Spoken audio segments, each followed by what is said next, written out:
Hello and welcome back to the Shed Geek Podcast. Here's a message from our 2025 studio sponsor. Let's be real. Running a shed business today isn't just about building great sheds.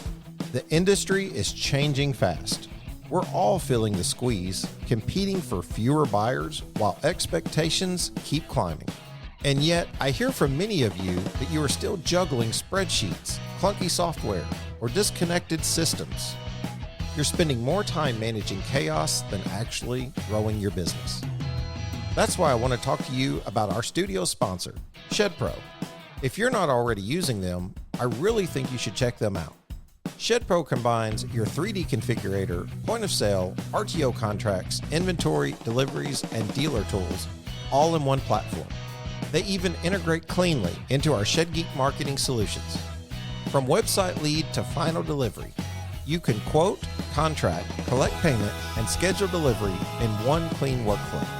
No more double entries, no more back and forth chaos. Quoting is faster, orders are cleaner. And instead of chasing down paperwork, you're actually running your business. And if you mention Shed Geek, you'll get 25% off all setup fees. Check it out at shedpro.co/ShedGeek. Thank you, ShedPro, for being our studio sponsor, and honestly, for building something that helps the industry. Welcome back to the Shed Geek Podcast, here on a beautiful 60-degree and sunny day in Southern Illinois, the most beautiful fall day that we've had thus far. If you're watching on YouTube with video, you can see my fresh out of the box, Willow Lake hat, beautiful dark blue hat that the guys over at Willow Lake were gracious enough to send over. We appreciate that. Always want to remind everyone, if you need to get a hold of Shed Geek, give us a call, 618-309-3648. Of course, you can email us, info @shedgeek.com. You can go to the website and fill out a contact form, www.shedgeek.com. Also, check us out on Facebook. And if you haven't already, join the Shed Sales Professionals Facebook group. It is a wealth of knowledge. Both our guest today and my co-host are very active on there, and we appreciate that group and the knowledge that gets shared. With that, co-hosting with me today, a former guest, now twice, here recently about 3 or 4 weeks ago, for those of you listening, Mr. Tyler Mahan, a contributor at Shed Business Journal, general manager at Better Barns of Pauls Valley, Oklahoma. Tell me, Tyler, how are you today, sir? Man, I'm doing great, Cord. Thank you for having me as co-host today. I'm super excited about this. I can't imagine getting started co-hosting with anybody more interesting than Mr. Well, I'll let you introduce our guest here in just a minute. But I'm super excited about it, man. I've been excited all day, and I meant to bring a hat that reflected some company in the industry, and I forgot this morning. And so you're stuck seeing me just wearing this spiffy hat I've got on here today. It's a good-looking hat. That's so, right. For those good to see you, Cord. I will cut everybody off at the pass because I know about 2 weeks ago, I was doing an interview and I referenced you, Tyler, and I said from Plain City, Oklahoma, which of course I was getting mixed up with Plain City, Ohio, where our friend Dale Beachy and Beachy Barnes is located. So before anybody has written in and said that, I just want to make sure that I do know where you're at there in Pauls Valley. But with that, as you said, Tyler, I would like to joining the two of us today. Our guest is Mr. Charles Hutchins.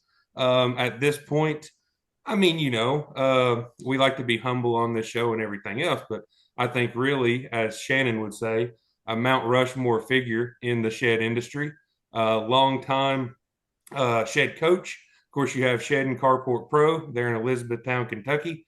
I was blessed to be able to stop there back over the summer when we were headed out to Ohio and Pennsylvania. We stopped in and saw you, and man, I don't even know. I don't even want to guess how much younger than I am than you, Charles, but you beat me on energy, hands down all the time. And you always bring the sauce, Charles. I love that about you. Well, I appreciate that, man. Hey, it is what it is. I'm celebrating I cannot believe it. I'm at the end of the year in December. It's my 30th year in the business. Wow. If that's right, I started in December of 1995, and I cannot believe it. And I got good news and bad news on that. What's that? Bad news is I don't know where I'm going. Right.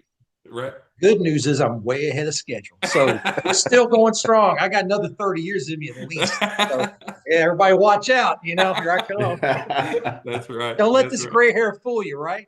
But always perfectly combed, Charles. Oh, yeah.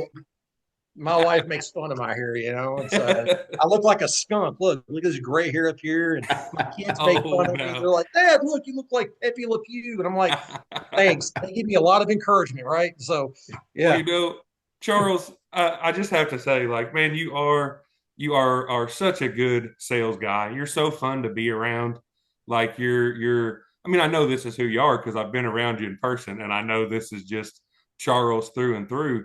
But I think it is just so interesting from that long view perspective, right? I mean, 30 years ago, I mean, I suppose the internet was technically around, right? But yeah, before Al Gore invented it, yeah.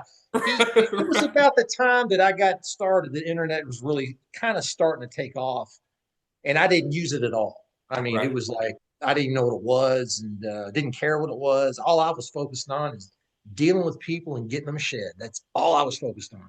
And the same thing now.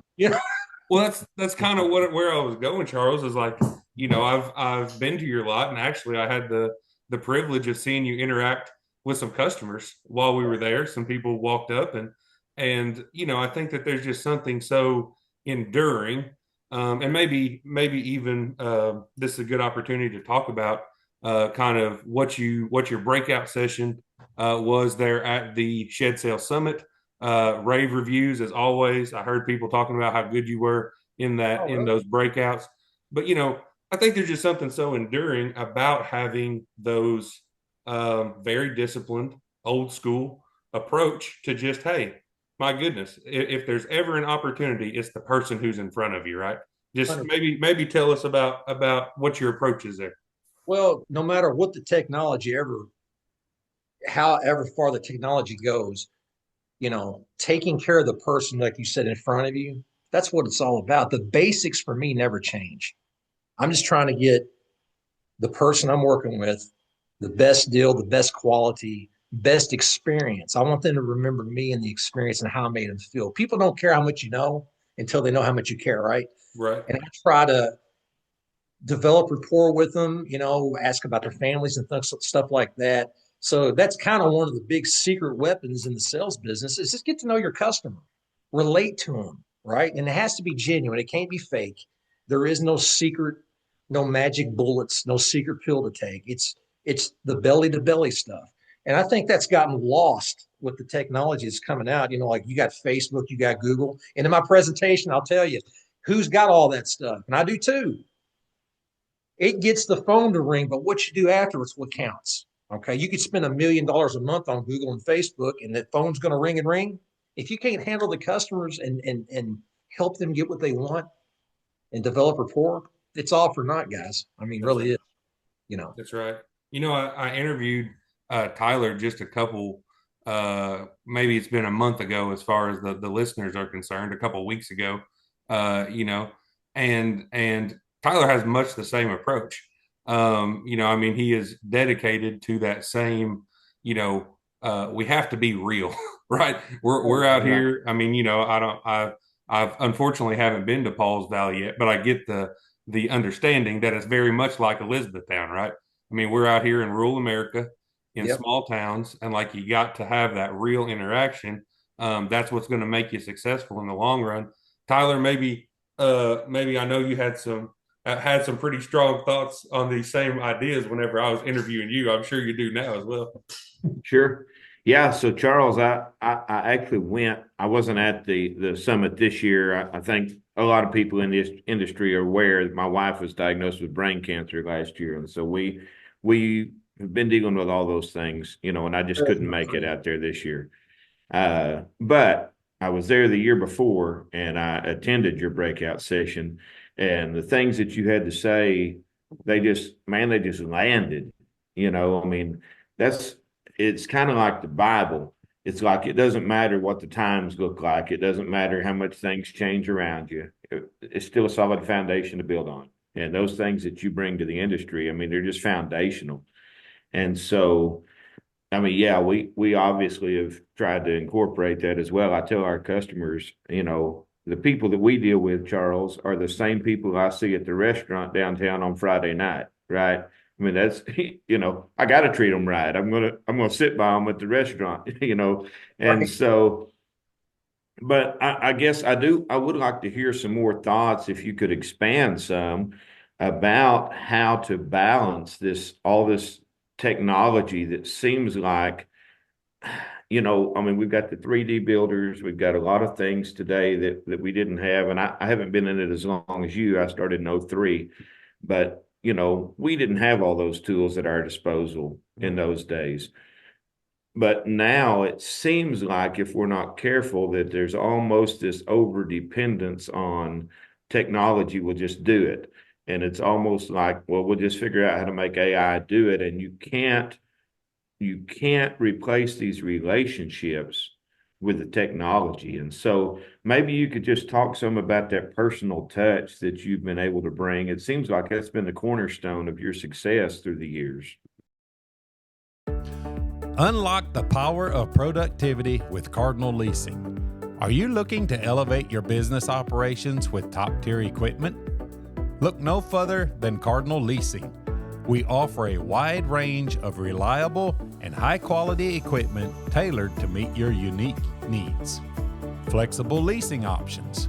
Whether you need short-term rentals or long-term solutions, our customizable leasing plans are designed to provide maximum flexibility and affordability. Conventional financing available. Cardinal Leasing also offers great conventional finance options for those of you that prefer that over-lease purchase options. Expert support. Our team of experienced professionals is here to guide you every step of the way, ensuring a seamless leasing experience. Boost efficiency. With our top-of-the-line equipment, you can enhance productivity, reduce downtime, and achieve your business goals faster. Why choose Cardinal Leasing? Competitive rates, exceptional customer service, hassle-free process, quick and easy approvals. Don't let outdated equipment hold you back. Partner with Cardinal Leasing today and take your business to the next level. Contact us now. Visit our website at equipment.cardinalleasing.us or call us at 618-803-4086 to get started. Right. Well, for me, Facebook, Google, I do a few Facebook ads. I'm on Facebook every day. I do a reel, just something different every day. I post on Facebook. I try to, and sometimes I repost the same thing from yesterday or last week. I always want to have a presence on Facebook, and I buy a few ads, but I don't spend enough money on Facebook to amount to anything. And I still have what I think is a pretty successful deal. You know, it just all goes back to the basics never change. People come in my office, they come to my lot. I greet them. I do exactly what we talk about in my presentation. You know, I try to greet people with a smile. I try to get to know them a little bit, find out what they want, and they'll tell you. And I try to have a little humor involved in it. I just try to make it a good experience, kind of lighten it up a little bit, because everybody that walks through your doors and my doors, they have an invisible barrier in front of them, and you got to knock that down a little bit, you know, for them to be comfortable to do business with you. But I don't know about you, but I've got competition everywhere, besides myself, across the street, down the street, up the street. So in this day and age, we as salespeople, we got to be on our best behavior and be focused, dialed in when you're at work. That all you're worried about is taking care of that person's needs, man. That's it. That's it.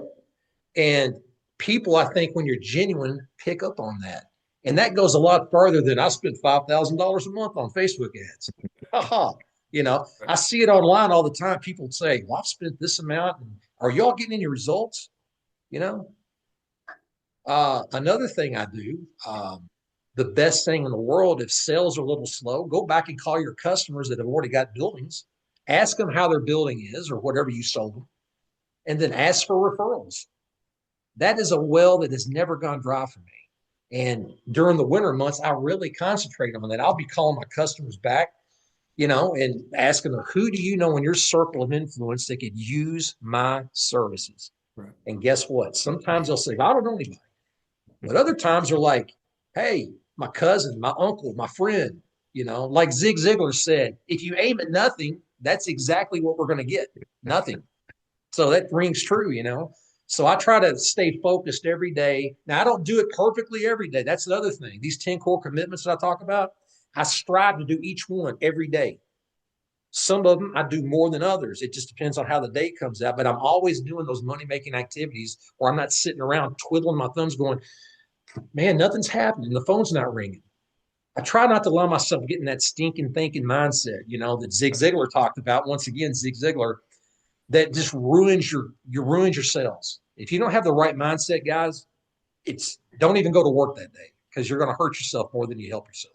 Well, and like you say, Charles, I mean, that is, I mean, of course, this is what I've done. I graduated college in 2014, sales and marketing. So I've been on both sides of that.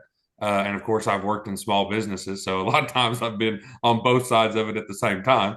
Right. Right. But, it's exactly that, especially as people lean into the digital leads more, you Yes. really do wind up. And I mean, this is, of course, on the marketing side, people would encourage you to, use that new leads pipeline, right? As your sort of, that's where you start your day. That's where you live, so to speak, during your day. But it does sometimes, especially if the lead volume's not there, right? It can lead to that waiting mentality, right? It can lead to that wait for them to drop in. And if they're not there, then I guess I can just sit here and cruise YouTube or kind of, instead of having those very proactive money making activities. Something, Charles, that really impressed me as I was driving through Elizabethtown this summer was that you've managed to get your sheds up at the local, was it a True Value? Tell me. Rural King. Yeah. And that was so impressive to me that, I had some help with that. One of the Amish gentlemen that I work with on sheds had a deal with Rural King, and he said, hey, go to that Rural King and see if we can put some sheds up there. And I said, absolutely, man. Anywhere I can be, I want to be, right? And so we worked a deal out, and it's a visual location, but people call me and they come down to my location because of that. Yeah. And it's been a big boost. Every little thing you do like that adds on, to your numbers. And it's worked out good. I sell a lot of chicken coops, things like that. Tyler has much that same kind of approach, right? As far as now for them, it's adding more and more, products and things like that, at their own lot. But it's the same idea, right? Let's give the customer a place where they feel comfortable approaching, right? And whether that's kind of getting the leg up with the Rural King, and then you're at the edge, and now you've got your good signage, and you're directing them down the road. But I think Tyler, that almost mirrors some of the conversations that we were having just a couple of weeks ago about just how to serve your customers, right? Sure, and Charles and I have spoken a little bit in the past. We were working together for a short period of time on a project, and so and I followed Charles for years on Facebook and stuff, and we do have a lot of the same approach and same mindset, and I think it's because we deal with some of the same customer base. And quite frankly, Charles, I think that's part of the reason why I even like doing things like this podcast, is because the things that you're saying that resonated with me, and then the things that we're saying here today, they apply. It feels to me like they apply across the board in our industry. Like there's most of the people that are in the industry that we bump into at the show and different places are fighting these exact same battles. And same battles. Yes. Yeah. And really, we spoke to Shannon, off air earlier a little bit about some of the value of this podcast. And to me, some of what this is doing is helping everybody in the industry to fight these battles more successfully. And that's what it's about to me. And I know that's what it's about for Charles as well. So Yes. you mentioned that Rural King yard, Charles, and I haven't been there, so I didn't see what you guys are talking about. But I was wanting to ask you today if you had some thoughts about an unmanned location or a location where there's not anybody.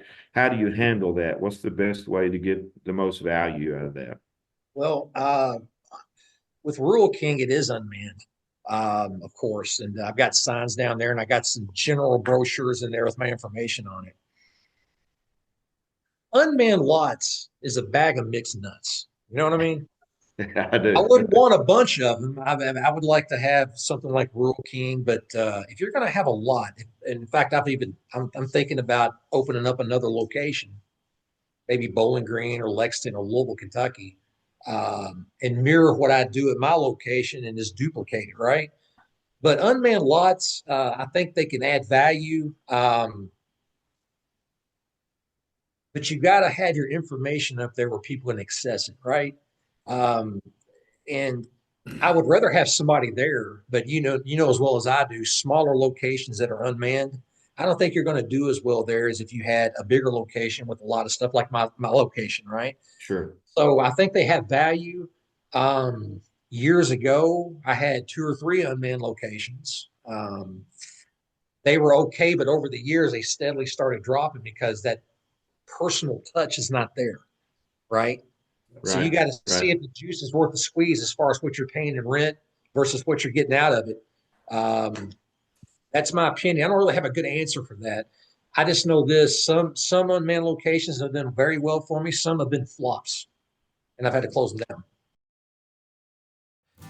Digital Shed Builder is an online shed configurator that strives to provide incredible visual quality, fantastic customer service, and an amazingly low price point, making it a perfect fit for any shed dealer looking to increase their online sales. Digital Shed Builder is simple to use, taking less than 5 minutes to integrate on your site. The Get a Quote feature streamlines your sales process, showing you exactly what your potential customers need. They offer a highly customizable experience that accurately represents your brand and unique shed offerings, working with you directly to set up everything you need in a configurator.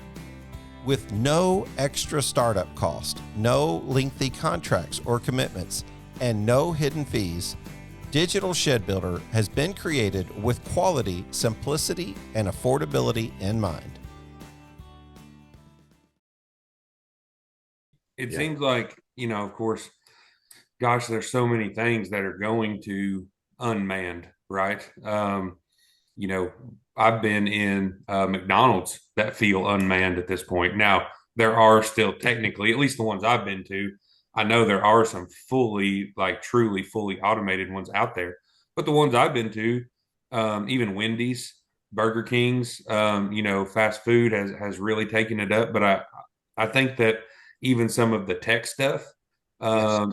there are now mobile providers where you're actually going up and you're kind of interacting with a person on a screen first, right? Right. And then maybe you have that reduced workforce that is in house, that is then kind of being dispatched afterwards or something. But I'm kind of like you, Charles. To me, it is if you're doing that to reduce the overall workload. There's obviously benefit to say Sunday afternoons when a shed lot is closed, right? Yes. Because just like a car lot, guys like me who don't necessarily want to be sold to, but have a pretty Right. good idea of what I would like to show up and look and be comfortable with your product and then come back, right? Or give you a call on Monday.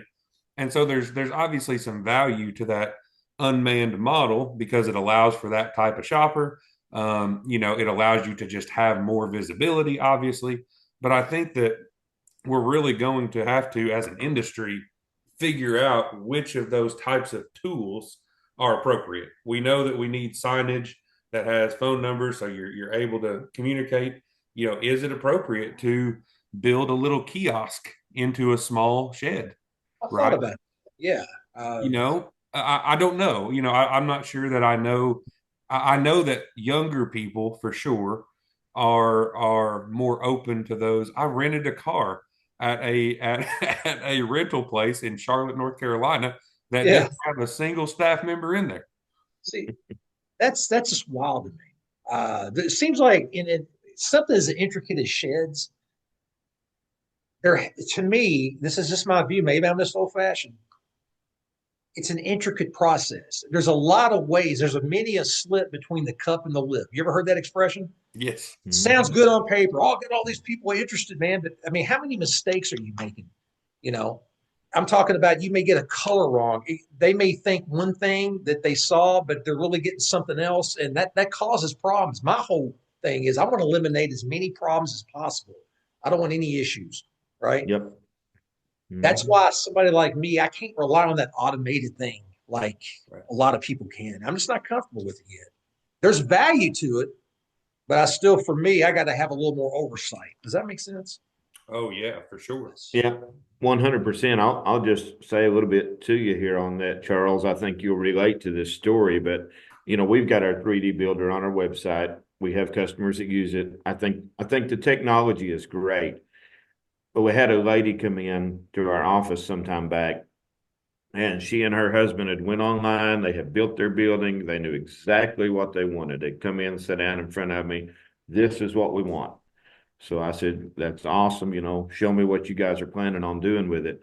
And by the time it was all said and done, if we had just let that go right on through, that yes, we'll build this just like you want it, she would have been unhappy with it when she got it home because she didn't understand. She put a door here that she didn't even need.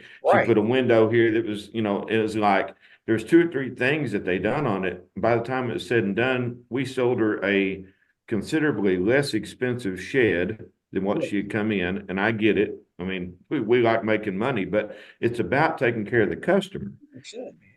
And some of what you're talking about, I mean, that stuff. So I'm going to wax biblical on you guys for just a second. But need it. The old story, the story about the king. I don't remember for sure. I think it was one of Solomon's sons, maybe Rehoboam or somebody like that, come in to take over the kingdom. Yeah. And the older men started giving him counsel and giving him advice. And he left the older men and went and talked to the men that were his age and got all this advice from them and went and done what the men his age had to say. And it was disastrous for him.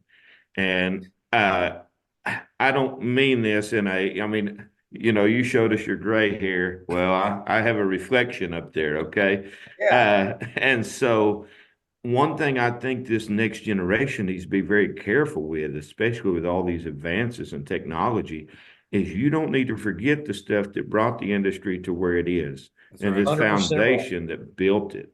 And so I'm gonna kick it back to Charles. We brought Charles on here. I'm not trying to have too much to say. Gord, I'm sorry. Oh, you're great, man. I was trying to figure out what to follow up with that on, but that's a great analogy used on that, man. And kind of got lost there for you ever do that? Oh yeah, I do. Part of being, I guess, 52 years old, and you got 10,000 things running through your mind. You want to say, you don't know which one to say first, man. But, absolutely. I think you're right there, Tyler. And I think generally the shed industry does a pretty good job of I've often said that the brilliant thing about America and the way that we sort of run our constitutional republic is that we can't ever move too fast. Right? Like we hold ourselves up on purpose because of the nature of a bicameral legislature, the House and the Senate, and of course the executive that can ultimately veto.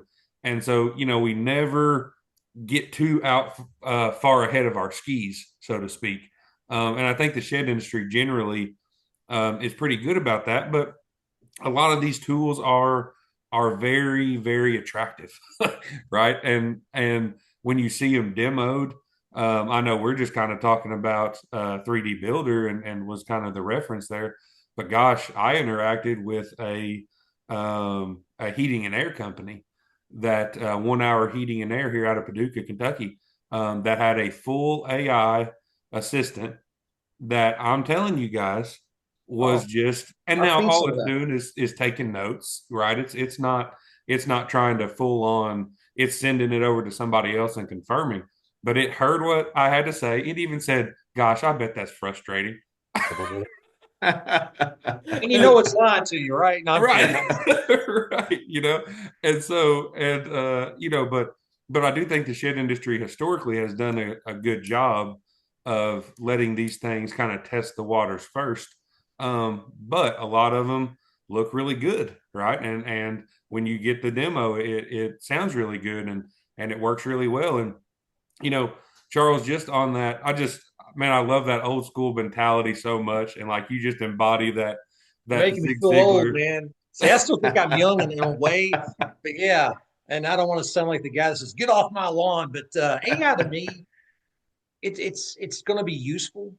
I just don't. I think people get in their mind. I have to be the first one to use it, and I gotta. This race to get this new technology, and you're going to miss everything along the way. I think people get their minds on the next shiny object, and they lose sight of the basics. Right? I mean, I love technology, but I'm not going to lose my mind over it. Like, oh, this is going to cure everything. Now I don't have to do anything. I just do this and this. And no, not for me. I wake up every morning like I'm broke, honest to goodness. And I go out there and do the belly to belly. The basics never change, all the mundane things. That's just to me in my mindset. And if AI comes along and I can use it to benefit and I trust it and, things like that, I'm going to do it Right. but I'm not just like losing my mind trying to beat everybody and I got to get to this, I got to do this now. And there's so many things out there that are distractions, right? Yeah. We Well, live in, go ahead. and well, it's what that use is, right? And I'd be interested to hear because, I have a feeling I kind of know where you're coming from. But I'd be interested to hear, when you get that call, or maybe you get a website lead form, right? Whenever those kind of digital or not in person leads are coming to you, I have a feeling. I mean, I know how good you are in person, right? I have a feeling you're trying to get them to come down and see the lot. I'm glad my wife's not here because she'd look at you, well, you don't live with him, she'd tell you that you don't live with him. Yeah. He wouldn't even Yeah. take the trash out, no, I'm not that bad, but no, man, it's AI. I've been, my wife uses AI on some things. Right. She's a consultant in the bourbon industry, the spirits industry. Yeah. She got back. She was retired. She retired at 40 years old from a company, and she got headhunted to do some consulting work. She couldn't pass it up, man. So she's doing that now. But she does AI. This company she works with, oh man, they're full throttle and all that stuff. Right. So yeah. But yeah, there's uses to it. But for me, I try to be regimented and disciplined to never ever lose track of that day to day stuff, the grind, right? Well, Yeah. am I right about that, Charles? Whenever you get a lead that is kind of, just digital in the sense of it's passing through Yes. a lead form, like just walk us through. I mean, is your primary goal, like, is do you ultimately want them on the lot, or if you can manage to, like, would you sell a box over the phone, right? Yes. Yes. Well, I just do it. Yeah. I get called. I mean, I'll get an email through my website, right? And I built my website. It's terrible, but people like it because it's got prices on it. It's nothing fancy. You can't buy anything on there. You got to call me, right? right. But I handle it just like I would handle somebody at the lot. But what I do is if they call me and I send them a quote through an email, right? Right. I will send a video of me like, hey, I want to thank you personally. I'll text it to them, for reaching out to me. And I tell them, use my 30 years of experience. I work for you. And what I'm doing there, I'm trying to create that personal deal where they're not getting videos from other people they're dealing with. I know they're not, Right. Because I've had people tell me, man, I like that video you sent. It was really neat, but I try to convey three things when I get that email and I haven't met them. I've been doing it a long time. I have a little credibility, right? I work for you, which is a person, and they see my face. They see I'm a real person. See, I think with all the new technology, the people who can really concentrate on that, making sure people know what the follow up, I'm really real. I'm here to help you. With me, there's not going to be any problems. That's what I tell people. If there is, we will take care of it. Not a problem. Look at my, look at my history, look at my testimonials here. And that builds credibility, right? So that's another thing I do is I send a video and follow up with them that way. After I give them the quote and whatever they needed, I thank them for stopping by. That's what I do. You're using all the tools. You're just I'm just not using AI, and I'm using videos, which that's pretty modern for me, right? That's pretty techy for me. Yeah, especially embedded into an email like that. That's yeah, but it's mostly it's texted mostly. Yeah. I've done a few videos through email. I mean, sometimes those are harder to send for some reason, but yeah, texting's really the best tool for me. Obviously, when I talk to them on the phone, but when I text that video to them, that's a big help. Yeah. I mean, people at this point consider those texts to be akin, right, to a phone call conversation. Like that's the amount of value that people place on a text. I mean, I know, and this is one that has really runs the gamut, right? I mean, my 92-year-old grandmother would prefer to text me. Now she does have hearing problems. She just doesn't like you. That's all it is. She don't want to talk to you. That's right. Like my grandmother, Rest her soul. I mean, yeah. She texted and said, "Don't come over. Do not." Yeah, you're always asking for money. There's always something, right? Yeah. Exactly. No, but Tyler, I think, and so I've been there to Charles' lot, and Charles, correct me if I'm wrong. I think you've got sheds, carports, you've got poly furniture, outdoor furniture. Are you also doing like the garage kits, or am I wrong about that? Garage kits? I mean, I've had people buy garages and they put them up themselves, but I don't really sell many kits at all. It's people want it installed, and I also sell play sets and also sell portable decks and patios. Okay, there you go. See, I was really interested because the two of you both have this very like wide ranging. I want to have the solution, right, for the people in my area. Tyler, maybe kind of tell Charles. I know you were kind of repeating almost what we said a couple of weeks ago, but tell Charles that sort of product approach, because I think the two of you really are simpatico when it comes to really wanting to be the supplier in your area where if somebody comes to my lot, I'm going to find them that solution. Right? Absolutely. Sure. Yeah, 100%, Charles. And I think, I had this conversation with Cord already on a previous episode, talking some about our approach, but I think it's so similar to the way you're approaching this. And it's even in our mission statement at Better Barns, part of what we're trying to do is build relationships. That's what it's about. And I hear that with you. I've heard that, through the years. That's what you're about. And so the idea is, once you have a customer that you have won their trust enough that you have earned their dollars, if you have other products that you can provide for them through the years, you talked about 30 years. Well, Better Barn's been around over 20, right? And we're selling to people that we've sold to, 10 and 15 years ago. But now they need a carport, or now they need a barn or a shop or what have you. And so I see that approach, and some of what I talked to Cord about, and even what we've talked, Shannon and I have talked even behind the scenes offline, about some of these rural shed sellers. There's, when you're just selling sheds, especially with most of us are selling high quality sheds, right? I said this in the other episode, but don't say my buildings are quality and expect that to make them stand out. Everybody says that. Yeah, that's exactly right. Yeah. But anyway, if that's all you're selling, then you're probably going to sell one building to this person, and that's all you'll ever get out of them, unless you're there a really long time. Right. You're 100% right. And to kind of further that comment, it hit me a long time ago. I was like, wait a minute, I can do more than just sheds. I mean, let's get other things that relate to this industry. And I'm an independent guy. In other words, I don't have like one builder that supplies me buildings and I have to sell their stuff.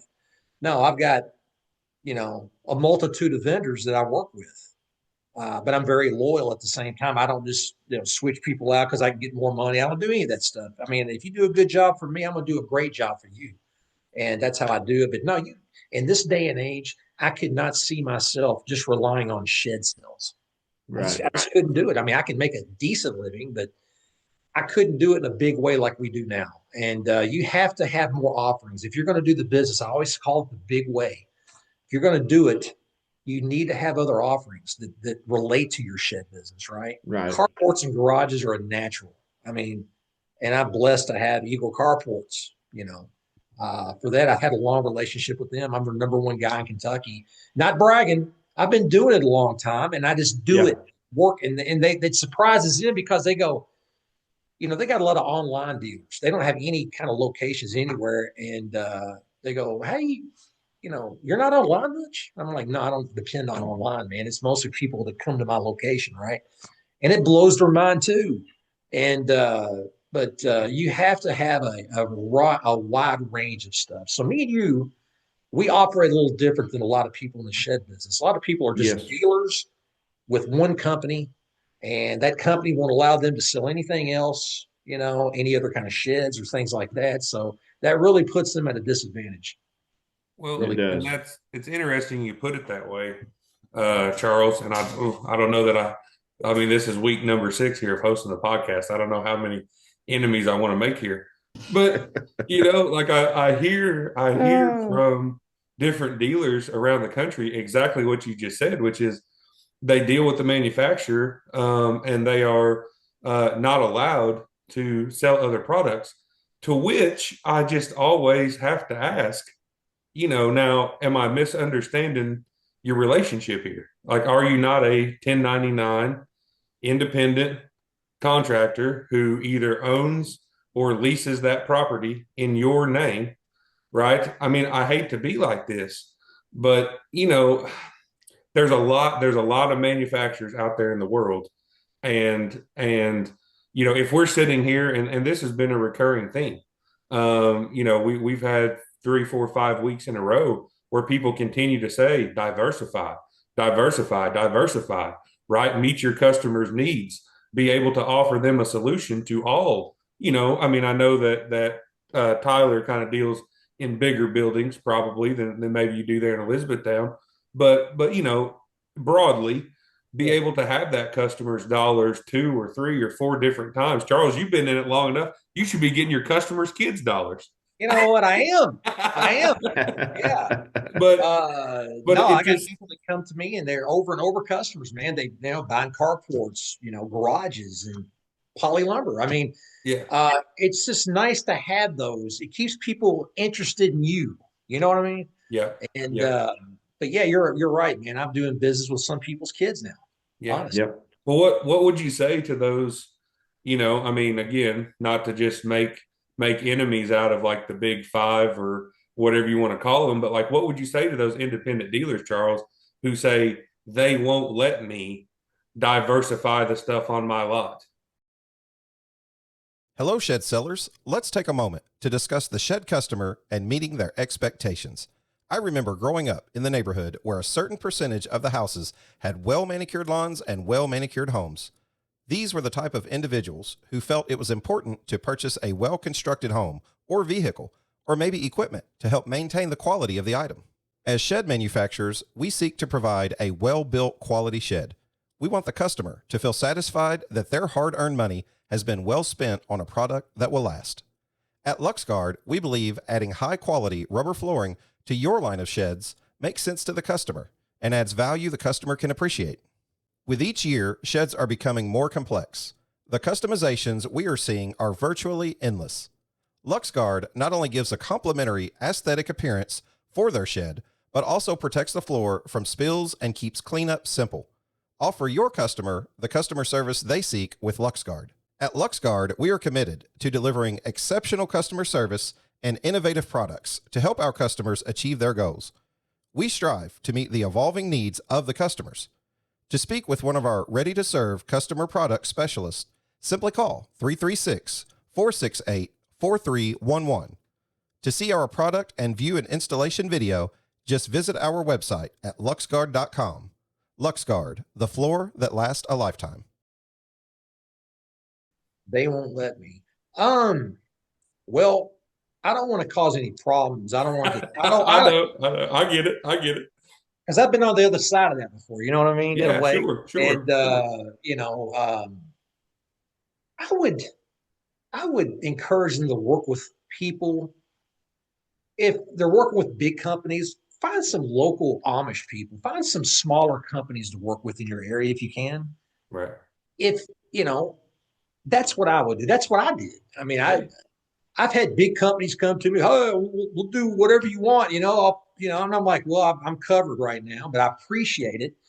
But I know that some of these companies are not going to allow certain things that I do. And to me, I'm kind of a renegade in this business. Okay. Yeah. I'm kind of an independent a businessman. I like to run things my way, but I do it in a fair way. Right.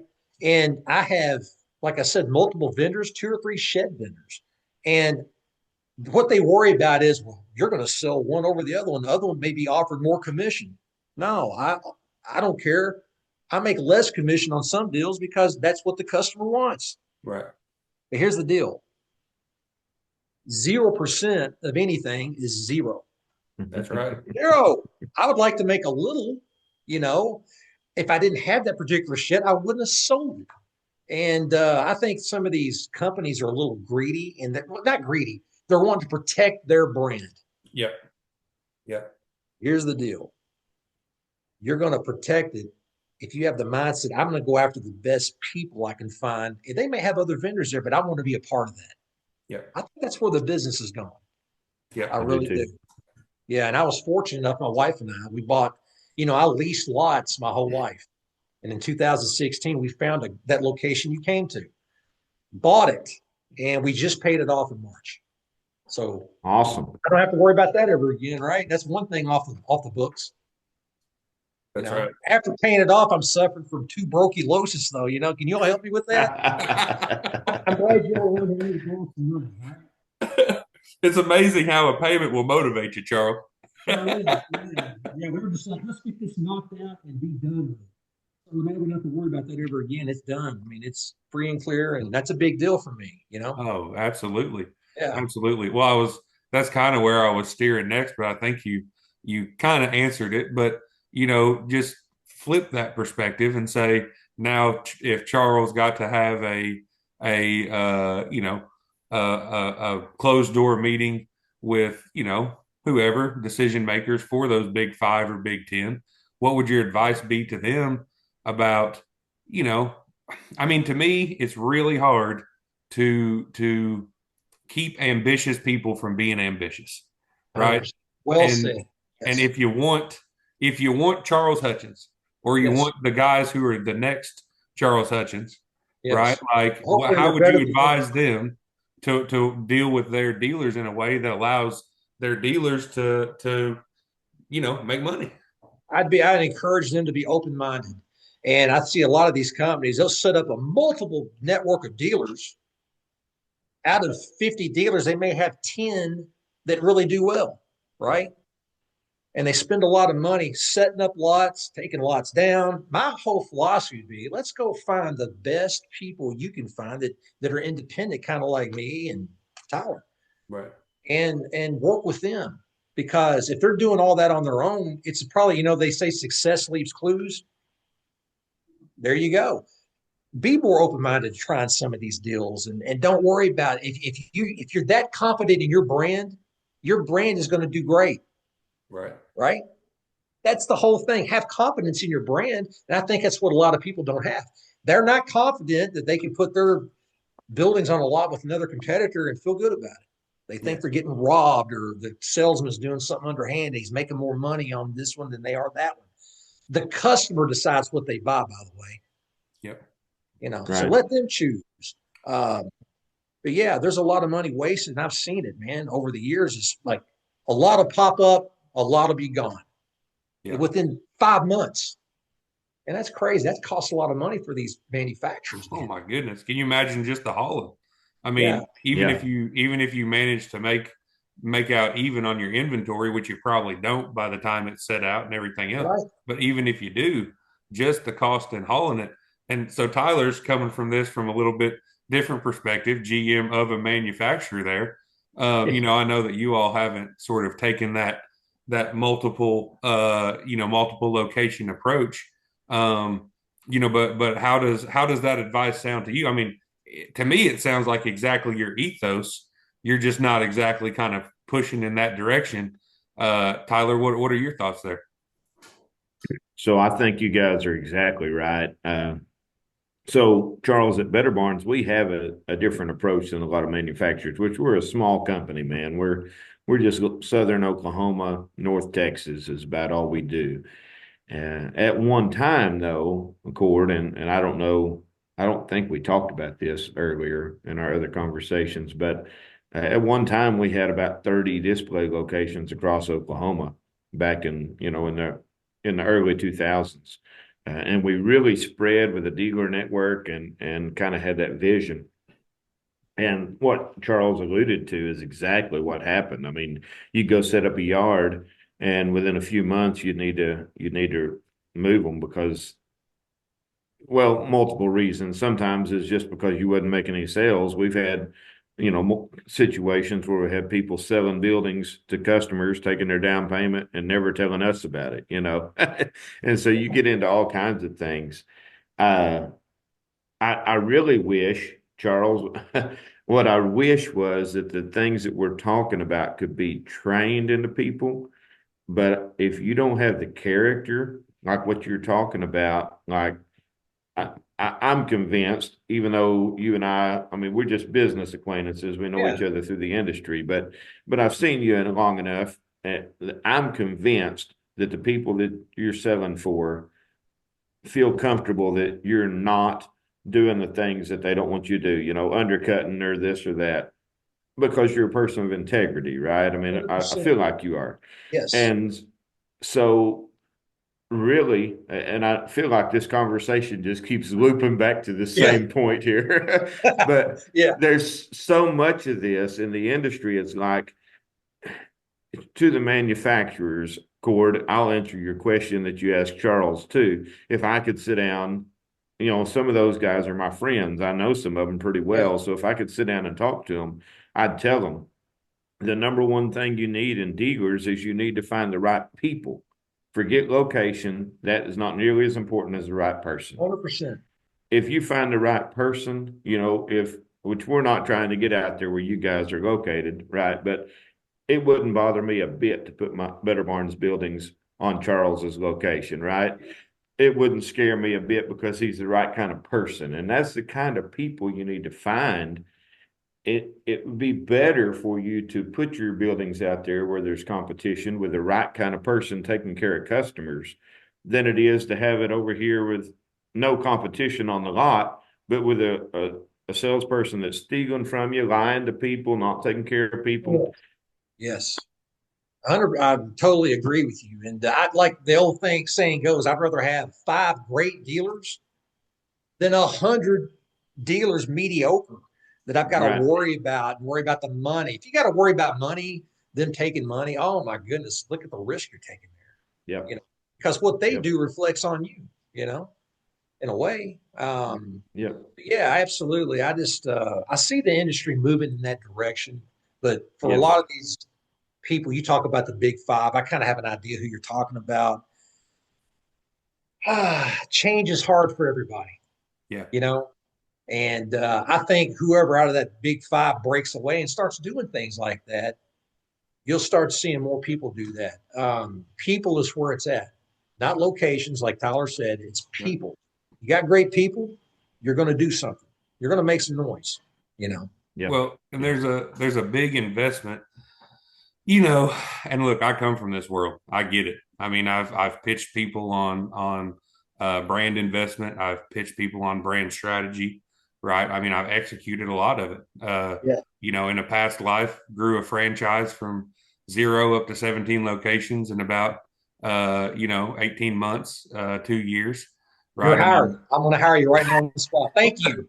Let's no, leave this podcast and go to work right now. no, Not no, kidding. no. But I'm just saying, I've been on that sort of, I've been on the brand side of it, and I know how closely people hold that. But if we're being honest, in this industry, the nature of lots and the way that people shop and the way that it's a big physical product, right? Like you may not want to hear this, but people want to buy from people want to buy a Charles Hutchins shed. People want to buy a Tyler Mahan shed, right? Much more than they want to buy whatever you think your brand value is. And I'm right here from probably because they had a big first movers advantages, one of the best regional brands, Cook portable warehouses, right? Yeah. You Oh, know, they got that Anna, Illinois. yeah, right there in Cobden. Yeah. Okay. Yeah. Just right near Anna. And then the headquarters wound up in Heron. But I mean, my goodness, like they were ahead of the curve, both on just being in the shed industry, but then the branding. They did a great job. But at the end of the day, those aren't Cook portable sheds anymore, right? That Got territory, bought out, didn't they? that territory has been sold.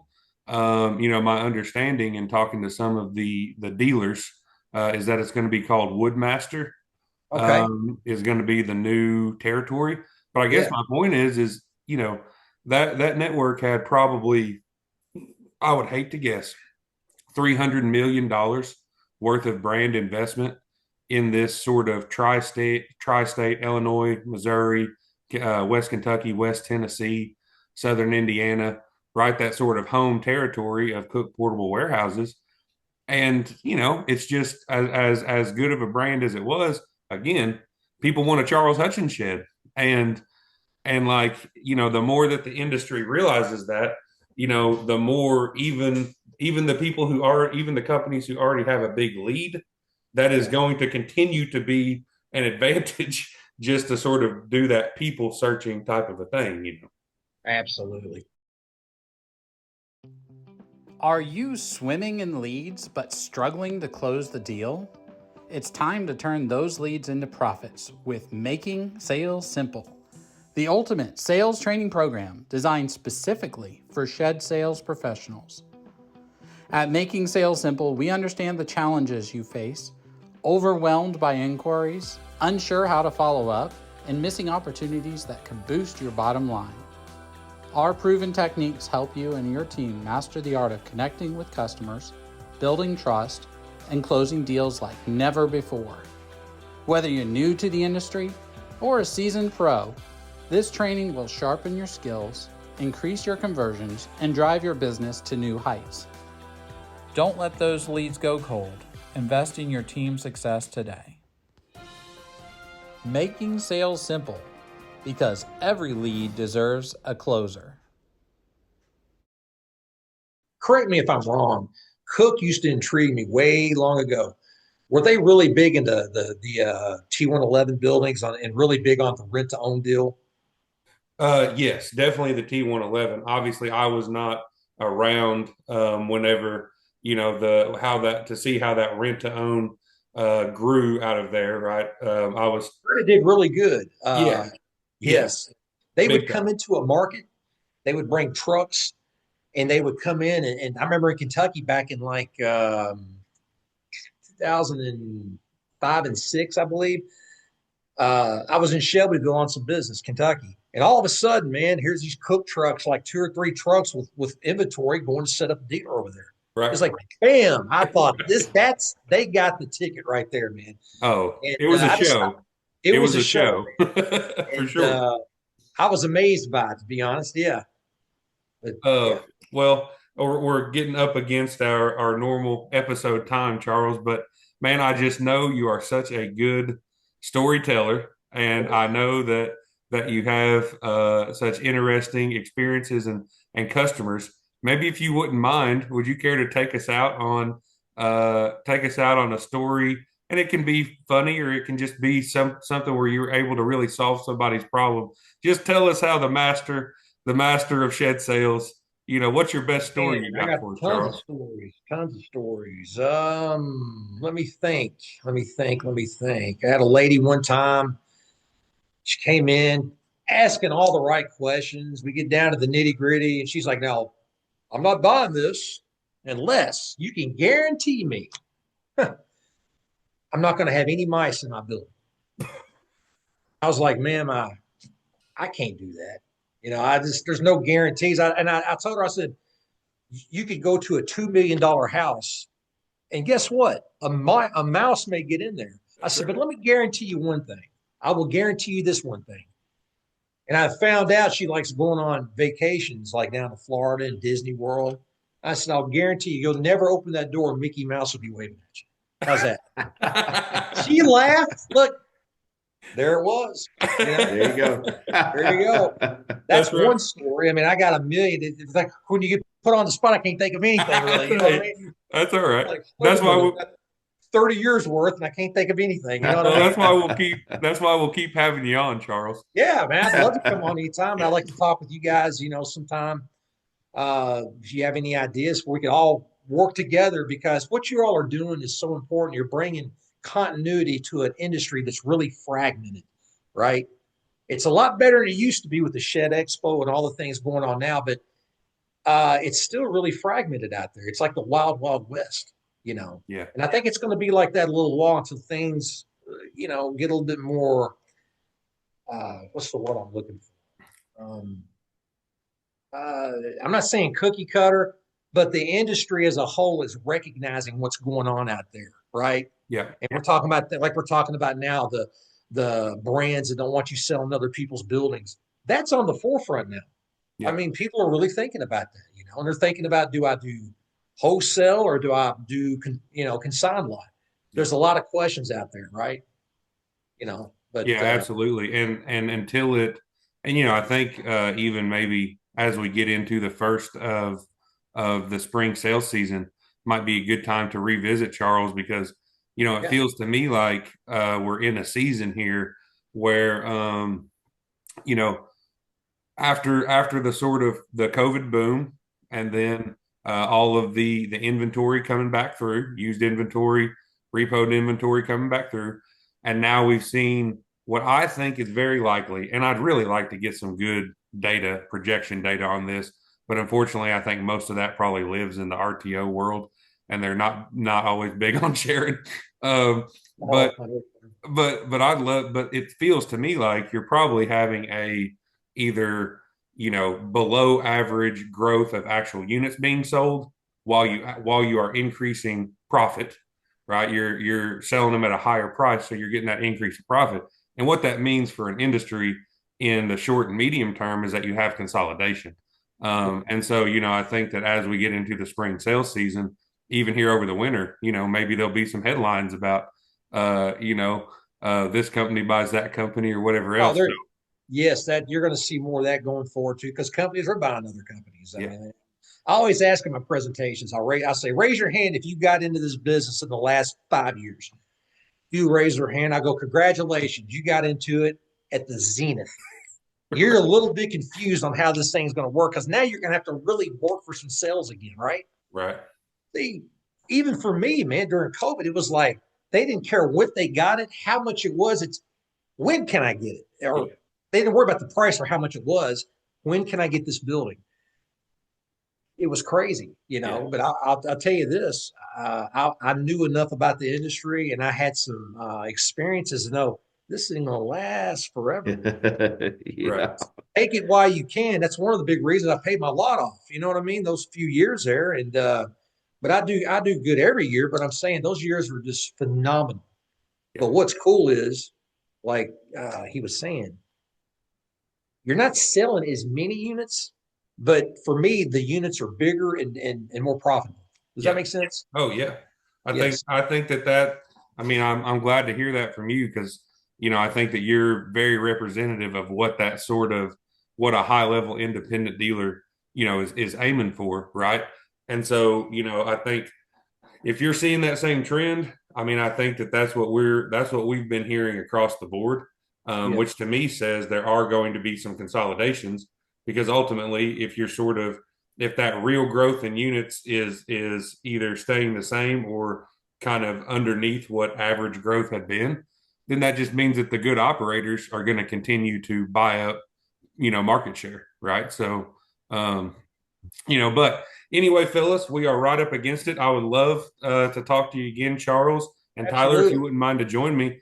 I think this is a good, trio here, maybe to do like a spring sales check-in or something. Sure. As the spring man, sales. just reach out, guys. I'd love to be on here. This is great.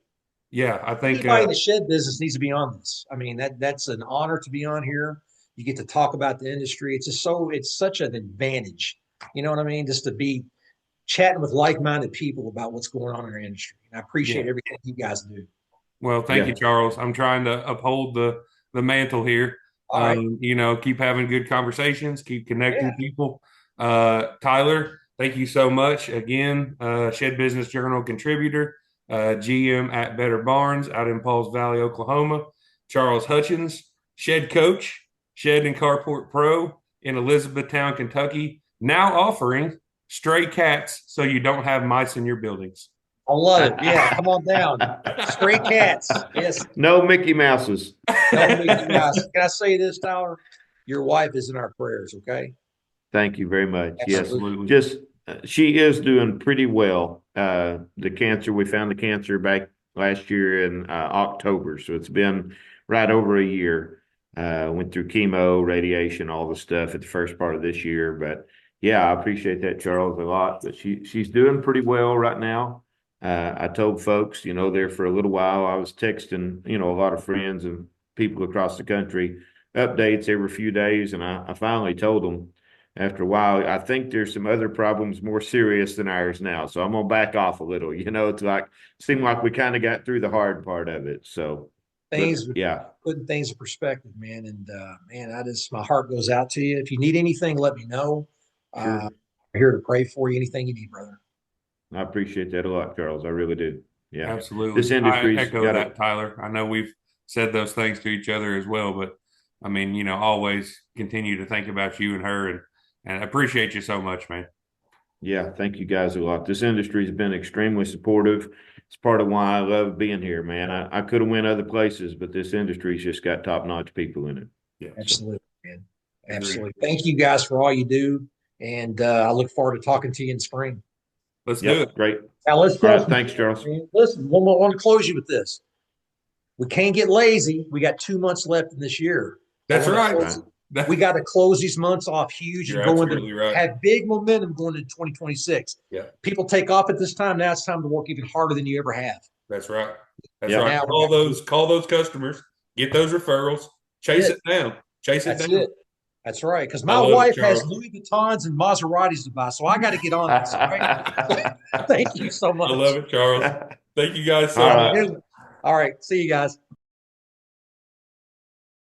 Thanks again, Shed Pro, for being the Shed Geeks studio sponsor for 2025. If you need any more information about Shed Pro or about Shed Geek, just reach out. You can reach us by email at info@shedgeek.com or just go to our website, www.shedgeek.com, and submit a form with your information, and we'll be in contact right away. Thank you again for listening, as always, to today's episode of the Shed Geek Podcast. Thank you and have a blessed day.